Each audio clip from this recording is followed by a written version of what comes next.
एकात्म मानववाद के प्रणेता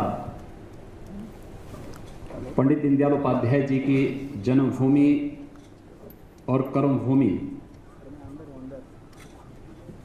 का सौभाग्य प्राप्त किया है। ऐसे महापुरुष को नमन करते हुए सरदार दीनदयाल जी के अंत्योदय के उस सपने को साकार करने के लिए हमारी सरकार पूरी तरह कृत संकल्पित है। इस मौके पर आप सबके माध्यम से हम प्रदेश की जनता को पूरी तरह आश्वस्त करना चाहते हैं। राज्य सरकार उत्तर प्रदेश को विकास और खुशहाली के रास्ते पर तेजी से आगे बढ़ाने के लिए जो भी प्रभावी कदम उठाने की आवश्यकता पड़ेगी उसमें कहीं भी कोई कौर कसर नहीं छोड़ेगी। अपने इस लक्ष्य को हासिल करने के लिए हमारी सरकार भारतीय जनता पार्टी के लोक कल्याण संकल्प पत्र 2017 के किए गए सभी वायदों को पूरा करने के लिए पूरी तरह कृत संकल्पित है। आदरणीय प्रधानमंत्री जी के कुशल नेतृत्व में केंद्र में भारतीय जनता पार्टी की सरकार ने विकास और सुशासन के माध्यम से सबका साथ और सबका विकास का जो संकल्प लिया है उसका पूरी तरह अनुसरण करते हुए प्रदेश सरकार राज्य की जनता की सेवा करेगी। आप सभी जानते हैं कि 15 वर्षों में उत्तर प्रदेश विकास की दौड़ में काफी पिछड़ गया है। इस अवधि में यहां सत्ता पर काबिज रही सरकारों ने भ्रष्टाचार और परिवारवाद के साथ साथ कानून व्यवस्था की बदहाल स्थिति से यहां की जनता को भारी नुकसान पहुंचाया है। इसलिए हमारी सरकार आम जनता के कल्याण के लिए और उनके उत्थान के लिए अविलंब प्रभावी कार्रवाई शुरू करेगी। लोक कल्याण के प्रति समर्पित यह सरकार बगैर किसी भेदभाव के समाज के सभी वर्गों के लिए समान रूप से कार्य करेगी। इसके लिए शासन प्रशासन को संवेदनशील और जवाबदेह बनाया जाएगा।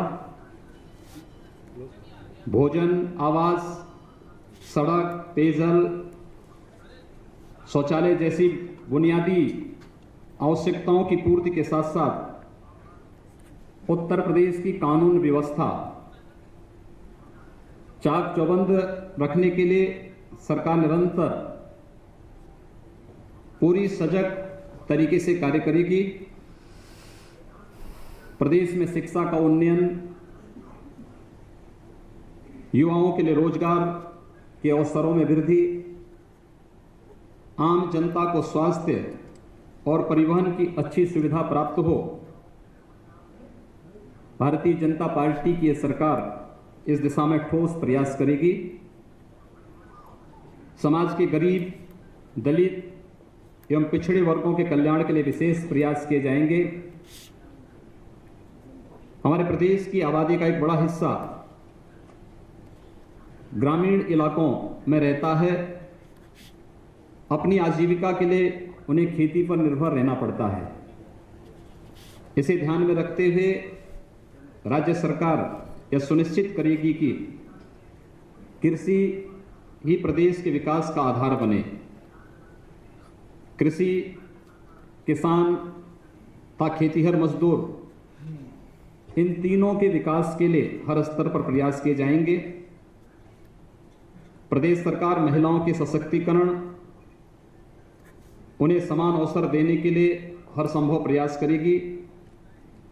महिलाओं की सुरक्षा, सशक्तिकरण और सम्मान के लिए कोई कोर कसर बाकी नहीं रखेगी।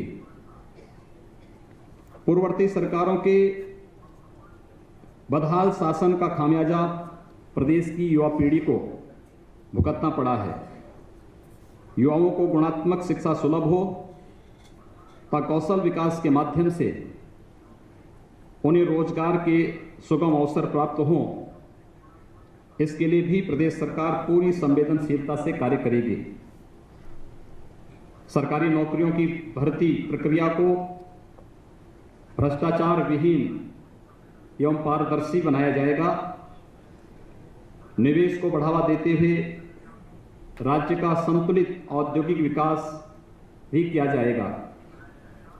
इसके माध्यम से जहां एक ओर प्रदेश को आर्थिक विकास होगा, वहीं दूसरी ओर हमारे नौजवानों को राज्य में ही रोजगार के अवसर प्राप्त होंगे। और अंत में मैं एक बार पुनः इस बात का विश्वास दिलाना चाहता हूं कि उत्तर प्रदेश में परिवर्तन लाने का जो जनादेश भारतीय जनता पार्टी की सरकार को प्राप्त हुआ है, उसके सकारात्मक परिणाम अतिशीघ्र दिखने लगेंगे। आप सब ने आज नए मंत्रिमंडल के शपथ ग्रहण समारोह के आप सब साक्षी रहे हैं। हम लोगों ने सबका साथ और सबके विकास की बात कही थी। मंत्रिमंडल के शपथ ग्रहण समारोह में आपको वह दृश्य दिखाई दिया होगा। आप सबको बहुत बहुत धन्यवाद।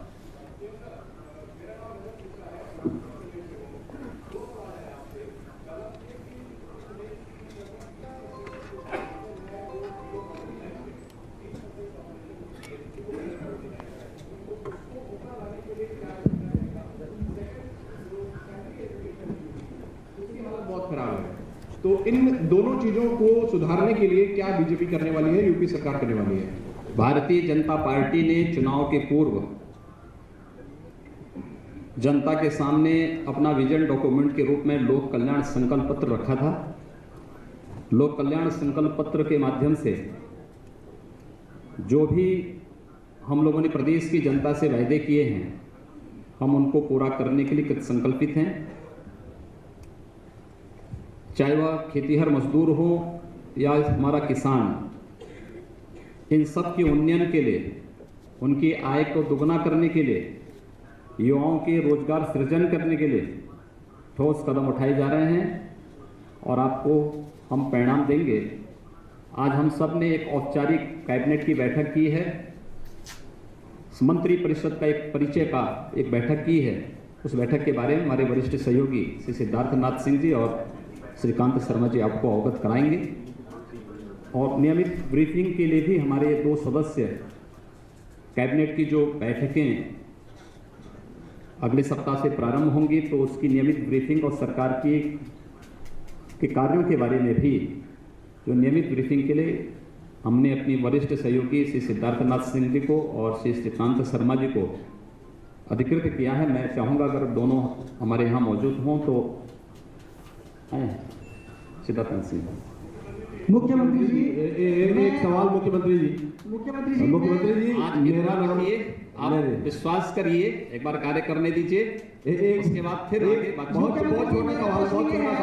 मुख्यमंत्री जी, मेरा नाम उत्कर्ष सिन्हा है। आज हम लोग केवल धन्यवाद ज्ञापित करने के लिए एक सवाल का जवाब दे दीजिए सर। योगी जी, तो इस वक्त उत्तर प्रदेश में का सौभाग्य है कि पूर्वांचल से हमारे प्रधानमंत्री जी भी हैं और पूर्वांचल से ही आप भी आते हैं, और पूर्वांचल इस प्रदेश का सबसे पिछड़ा इलाका भी माना गया है। तो क्या पूर्वांचल के लिए कोई रोड मैप आपने सोच रखा है? सरकार ने अपने लोक कल्याण संकल्प पत्र में पूर्वांचल विकास बोर्ड और बुंदेलखंड के पिछड़ेपन को दूर करने के लिए बुंदेलखंड विकास बोर्ड बनाने की बात कही है। हमने अपने लोक कल्याण संकल्प पत्र में जो बातें कही हैं, हम उसे 100% क्रियान्वित करेंगे और इस बात के लिए आश्वस्त करने के लिए ही मैं आपके बीच यहाँ उपस्थित हूँ। मुख्यमंत्री जी, माननीय और- मुख्यमंत्री जी, माननीय मुख्यमंत्री जी, मेरा नाम दिनेश शर्मा है, स्वतंत्रवाद.com से। मुख्यमंत्री जी, कल आपकी एक परीक्षा होने वाली है, सब